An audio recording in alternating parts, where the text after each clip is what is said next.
Believers do not, or beloved, do not believe every spirit. But I want you to notice the difference between the word that John uses, or the way that it is in our translation in chapter 4, verse 1, and the way that he said it in chapter 3, verse 24. The difference is in the very first letter of the word Spirit. In 3:24, it was the person of the Holy Spirit. Now in chapter 4, there is this spirit that he begins to recognize that is a much lesser spirit. It's not a person, it's more, think ideas, think voices. He even calls them at one point false prophets.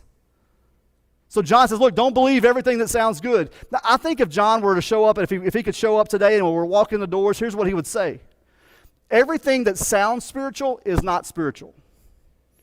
Or maybe the more culturally appropriate way is, everything that sounds Christian is not Christian.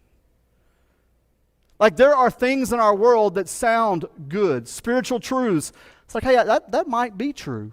Maybe I ought to listen to that. And social media, again, and newspapers and news articles are all full of different versions of, quote unquote, the truth. And John here, when he begins to say, don't believe every spirit, but test them, he's talking specifically about these voices that are speaking into the lives of the believers.